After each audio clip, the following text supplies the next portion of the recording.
Hi folks.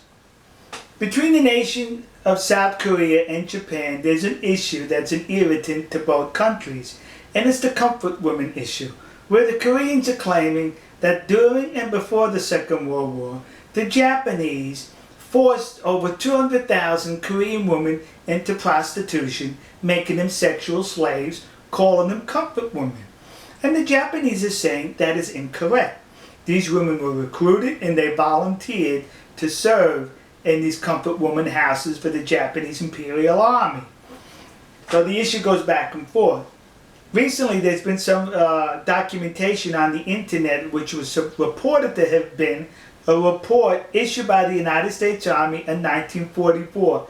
The war was still going on in 1944, where the Army, the United States Army, interviewed some of these comfort women, and it was determined that these comfort women were not forced by the Japanese, but were recruited. Well, looking at the document and the different versions, one can question the legitimacy of that document. That's what I did, kids. I questioned it. So I contacted the National Archives outside of Washington, D.C. I made a telephone call. They advised me to send correspondence. I did. Well, yesterday they replied with this envelope.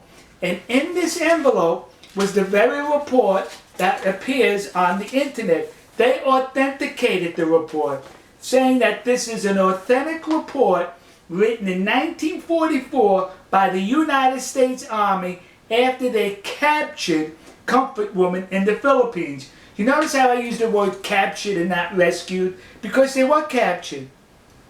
These comfort women were fleeing the advancing American military. They were fleeing with the Japanese. Right behind the Japanese soldiers were these comfort women. They got separated. And when they got separated, they got disoriented and lost, and that's when they were captured and interviewed by the United States Army.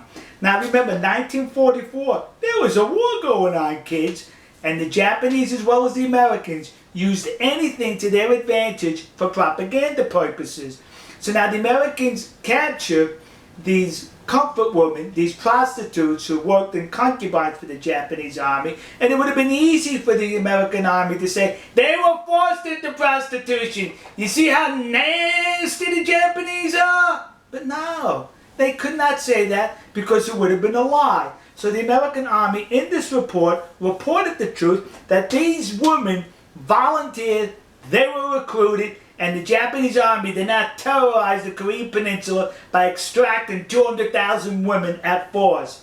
If there was 200,000 comfort women, they were recruited and they were well paid for their services. But what's interesting about this report is, it mentions in this report that these women were not pretty by Japanese or Caucasian standards. They weren't pretty. In other words, the United States Army is saying these women were ugly. That's it, kids. You know, next to the Yasukuni Shrine in Tokyo, there's a war museum.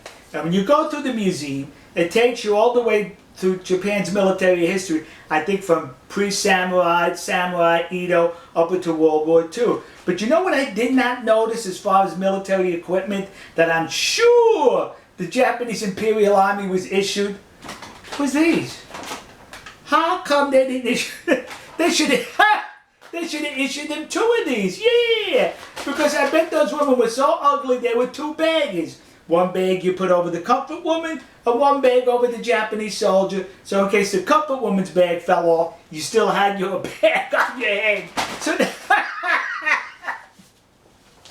am I making light of the situation? Yes. Because it's disgusting that people are exploiting this situation for their advantage. This report goes on to mention that the women enjoyed a whole lot of money to where they were able to buy clothes, cosmetics, and other stuff for themselves on their visits into town.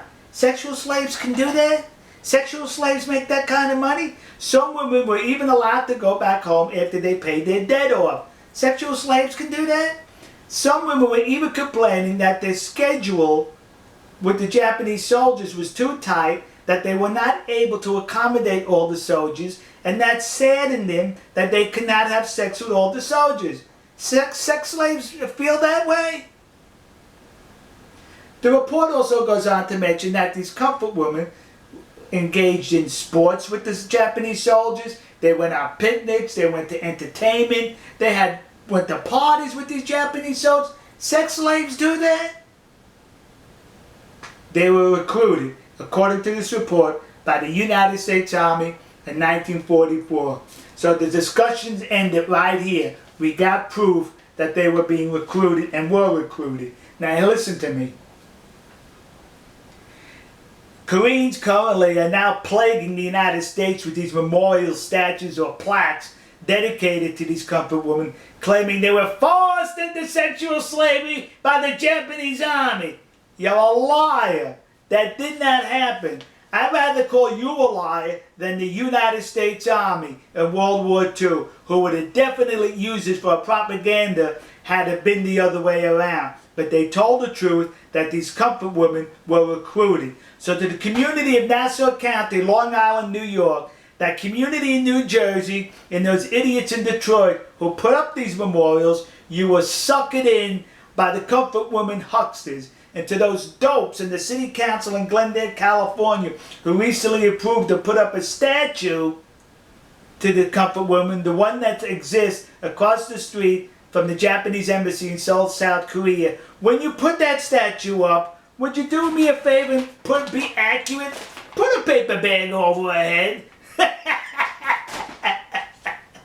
Alright folks, we'll see you.